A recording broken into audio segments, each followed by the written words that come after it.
For 400 years, the people of the archipelago had fought against giants who came from across the oceans. They bled to expel the Spanish galleons. They burned to resist the American crag rifles. They watched their beautiful capital city pulverized into ash to rid themselves of the Japanese Empire. By 1946, the foreign empires had finally packed up their flags and sailed away. The Philippines was, on paper, a free and independent republic. But independence did not bring utopia, it brought a power vacuum. The nation had been handed the keys to a kingdom of ruins. The economy was tethered to American interests, the infrastructure was decimated, and the political elite, many of whom had collaborated with the occupiers, were busy carving up the ashes for their own profit. The people were deeply traumatized, desperately exhausted, and craving a savior. In the 1960s, that savior seemingly arrived. He came from the northern province of Ilocos. His name was Ferdinand E. Marcos. He was not a foreign invader, he was one of their own. He possessed a brilliant photographic memory, a silver tongue, and a carefully crafted, heavily exaggerated mythology as a decorated World War II hero.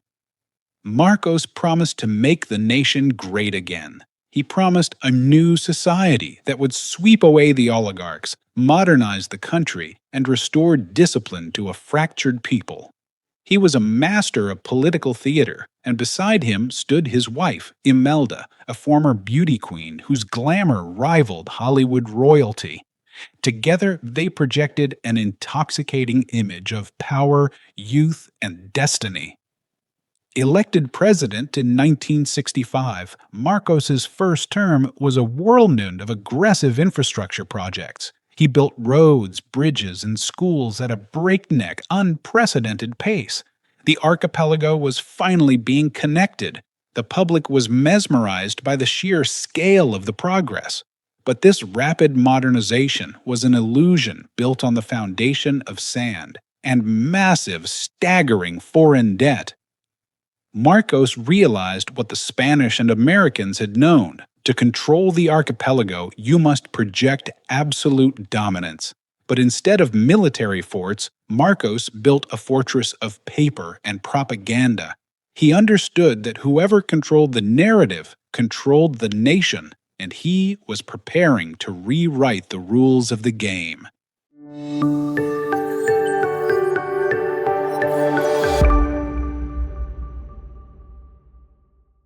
As his second term neared its constitutional end, Marcos faced a legal roadblock. Philippine law barred him from running for a third term. To a man who believed he was destined to rule forever, stepping down was not an option.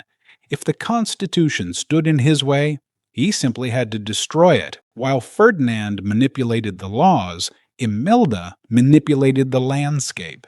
She suffered from what critics called an Edifice Complex, an obsession with building massive, brutalist architectural monuments to project the illusion of a First World Golden Age. Her motto was the true, the good, and the beautiful.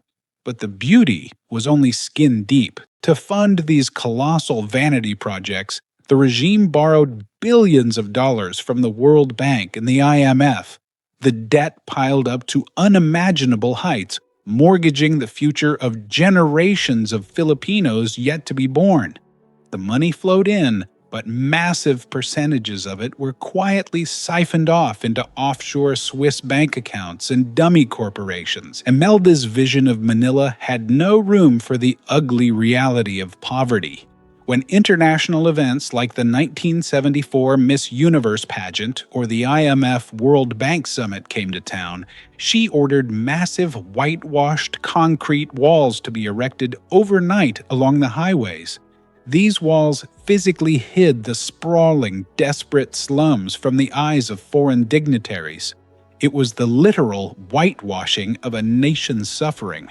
If the regime couldn't fix the poverty, they would simply construct a gilded cage to hide it from the world. But the obsession with projecting a golden age occasionally demanded a blood sacrifice. In late 1981, Imelda rushed the construction of the Manila Film Center to host a lavish international film festival. Thousands of laborers were forced to work around the clock in grueling shifts to meet her impossible deadline. In the early hours of November 17th, disaster struck. The scaffolding of the upper floor collapsed, sending dozens of workers plummeting into the quick-drying wet cement below.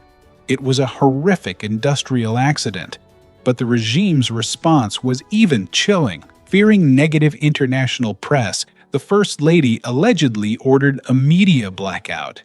Rescue efforts were agonizingly slow. Rather than halting construction to properly extract the bodies, the project was ordered to continue. The remaining wet cement was poured directly over the trapped, dying men. The glamorous International Film Festival went on exactly as scheduled. Hollywood stars walked the red carpet in their tuxedos and gowns, drinking champagne and smiling for the cameras, dancing directly above the entombed bodies of the workers. The Golden Age was quite literally built on top of a mass grave. By 1972, the cracks in the facade were becoming impossible to hide with white walls. The economy was staggering under the weight of debt and systemic corruption. A communist insurgency was gaining rapid traction in the countryside, and massive student protests, known as the First Quarter Storm, were paralyzing the streets of Manila. Marcos claimed the nation was on the brink of absolute anarchy. He needed a final, irrefutable justification to seize total, dictatorial power. He needed a crisis, and if the crisis wasn't big enough, he would simply manufacture one. On the night of September 22, 1972, the convoy of Marcos's defense minister, Juan Ponce Enrile, was allegedly ambushed by communist gunmen. His car was riddled with bullets. It was front-page news. It was the spark Marcos needed. Decades later, it would be revealed that the entire ambush was completely staged by the military. The next day, Filipinos woke up to a terrifying, absolute silence. The television screens broadcast only static. The radio stations played nothing but dead air. The newspaper stands were empty. The vibrant, chaotic, democratic noise of the archipelago had been unplugged. Ferdinand Marcos finally appeared on a single state-run television channel, sitting behind his desk, projecting an aura of solemn paternal duty. He announced that to save the Republic from communist ruin, he had signed Proclamation 1081. With the stroke of a pen, he placed the entire archipelago under martial law. The Constitution was suspended, Congress was padlocked, the military assumed control of the streets, the airlines, and the utilities. The giant had finally locked the doors of the cage. Before the public even knew what was happening, the military had executed a massive, pre-planned sweep. In the dead of night, they arrested thousands of journalists, labor leaders, student activists, and political rivals. Among those arrested was Marcos's most brilliant and vocal political rival, Senator Benigno Ninoy Aquino Jr. Aquino was thrown into a military cell, subjected to psychological torture, and placed in solitary confinement for years. The opposition had been decapitated overnight. For the wealthy elite who aligned with the regime, martial law brought an eerie, comfortable peace. The streets were clean, the crime rate dropped, and the curfews ensured quiet nights. But this peace was the silence of a graveyard. Beneath the surface, the machinery of a brutal dictatorship was revving its engines. To enforce his absolute rule, Marcos relied on a tight inner circle of military commanders and cronies, famously known as the Rolex 12, because they were supposedly gifted luxury watches by the president. These men controlled the levers of violence and the arteries of the economy. Marcos systematically dismantled the old oligarchs, only to replace them with his own friends and relatives. Entire industries, sugar, coconuts, bananas, and media were handed over as monopolies to his cronies. They pillaged the archipelago's natural resources with absolute impunity, growing imaginably wealthy while the rural farmers starved. But the true horror of the Golden Age was hidden behind the concrete walls of military camps like Camp Crame and Camp Aguinaldo. Here, the military intelligence units operated without any legal oversight. If you spoke out against the regime, you didn't just get arrested, you were taken. A new, terrifying word entered the Philippine vocabulary: the desaparecidos, the disappeared. Thousands of students, labor leaders, organizers simply vanished off the streets.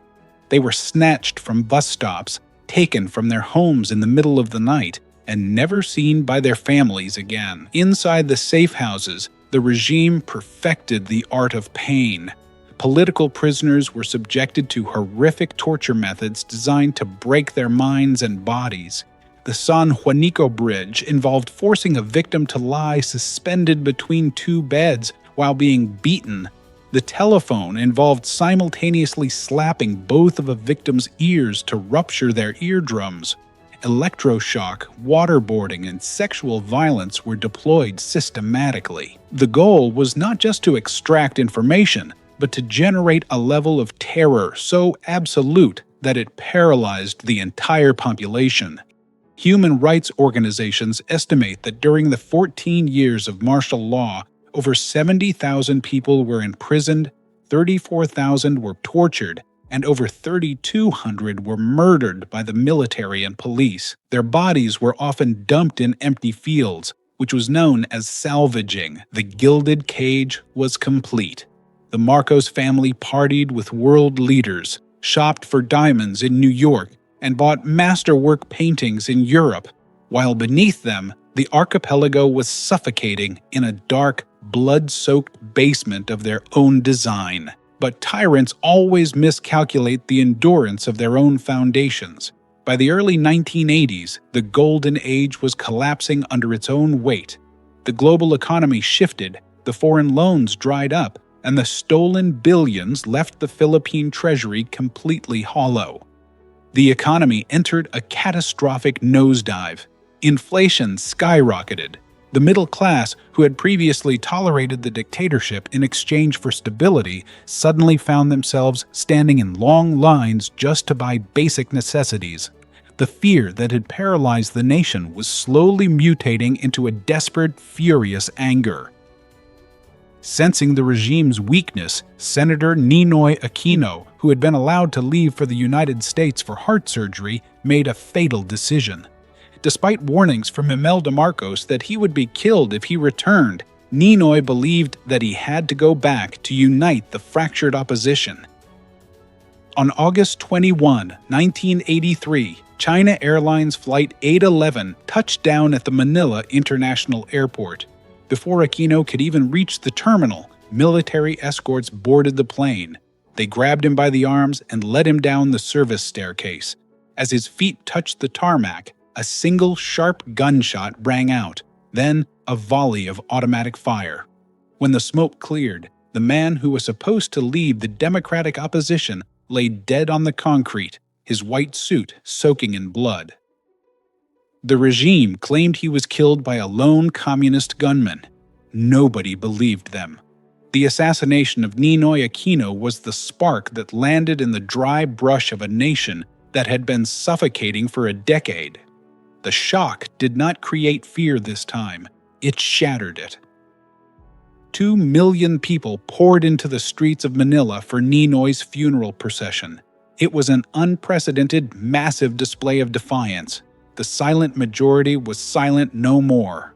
The people of the archipelago realized that the giant in the palace was not invincible. He was simply a man hiding behind the military. The gilded cage had cracked open. The dictator's days were numbered, and the archipelago was about to show the world how to bring down a giant without firing a single shot.